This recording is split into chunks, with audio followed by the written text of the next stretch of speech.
any opportunity you have to pay it forward and to give back, you got to take it. Yes, absolutely. So let's toast to that. Yeah, let's toast to that. Toast to paying it forward. Absolutely. Shout out. Yo, it's interesting, I think a lot of times what goes around, and we see it on the internet, is about fathers not being there. And I do believe that there is some credit to that. Back in the 70s, there were certain agendas, especially with the Nixon era, of families being broken up and fathers not being there through different things and methods of incarceration, stuff like that. But I think now those cycles are being broken. Those agendas are not happening. Mm-hmm. And I know a lot of my friends, they're very present with being a father in their kids' lives. I don't like going camping. It is not what I like to do, but I know that I have been part of a community where it's like a father-son camp, where the fathers take their sons and they all go out and they go camping. And I see that, and it's like, where decades ago you could throw a rock and a lot of men would be like, if you said, are you growing up with your father? They would say no, but now it's like you reach out. All my friends, we're all prevalent and totally connected with our kids. Mm-hmm. And that's dealing with homework. That's dealing with taking them out, spending time with them and nurturing them as men. Yeah. And I just love being a part of breaking that cycle. Yeah. Right. I really, really have taken pride in breaking the cycle and being connected to each one of my sons so that I can build as many memories with them, so that they see how it was done for them and that they carry it on and create that legacy for them as well. What about you guys? I mean, who don't have kids, how do you guys see that as far in terms of mentorship? How's that been for you? Because I know you've talked about, even you brought it on the show about Boys and Girls Club. Yeah. Man, we got a narrative on the show. We have a partnership. Bounce has a partnership with Big Brother, Big Sister. And I feel like that is highly important. Yeah. Because there are a lot of kids out there who don't have a role model, young boys and young girls who don't have role models, and they need somebody to help them and guide them, especially in these very formative years. And so my character, Greg, actually takes, a kid under his wing and talks to him, gets to know him, and helps him, helps him to reach certain goals that he has on the show. Right, and it's also important for those narratives to be out there. Yeah. I mean, you hear so much about the deadbeat father.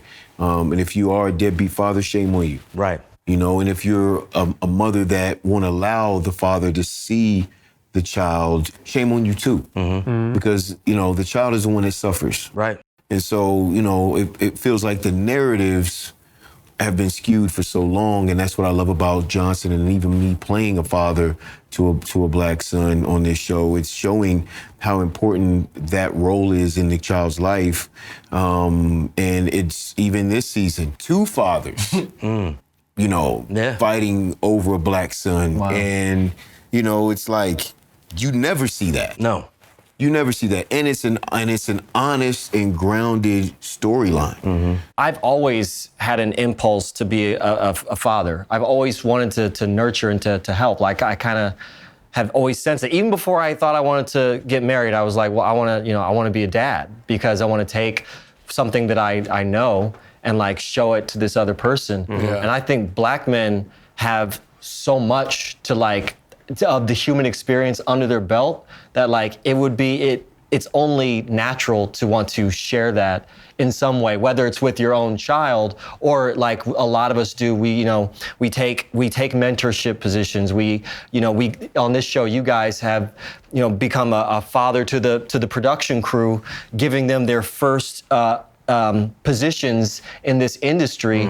That's it's very much wanting to take what you learn and pass it on. Right. And I think that's something that's really I think that's something that's very, very valuable and almost a unique experience that we have, because we can give our children more life experience than I think a lot of people can. Sure. Because of everything that we've gone through. Absolutely. Right, and to your point about the show, even on our set, the black men in particular, I know Deji and we develop relationships with them personally, talk to them, specifically have conversations with them. We specifically correct them if they make a mistake from a place of love. We feel it's our obligation as Black men that have had the opportunity to have our own show, and lead by example, to show them the example, so they can hopefully learn from that example, which is positive, and paying it forward, and they do the exact same thing when they get their opportunity, because I think that's how we kind of break the cycle of some of the negative stereotypes within our community, especially with Black men. And you're not just talking it, you're living it. Because I got a cool story in season 2. We were at the hotel, shooting outside the hotel, and there was a young Black boy and a young Black girl who were just standing from afar, just watching the whole thing play out. We were filming outside, and they just kept watching and watching and watching. And me and Thomas had a conversation. It's like, yo, let's invite him over. Yeah. And during that time, COVID, super heavy. Crazy, you know what I'm saying? So we thinking about like, okay, is it gonna be an issue, whatever it is. Thomas went over there, brought him over, threw headsets on him, sat him in the director's chairs, got the director to get up out the chair, sat him in the director's chairs behind the monitor, and they spent hours there watching every single take. And that's something they're probably gonna remember forever, you know what I'm saying? And so it's any opportunity you have to pay it forward and to give back, you gotta take it. Yes, absolutely. So let's toast to that. Yeah, let's toast to that. Toast to paying it forward. Absolutely. Shout out. We get into these topics and many more every week on Johnson. And go to bouncetv.com/find us to learn how to watch Bounce in your area. We live tweet every episode Saturday nights at 8 p.m. 7 Central. And weekly new episodes will be added to the Brown Sugar app for you to catch up. Cheers to that. Cheers. Cheers.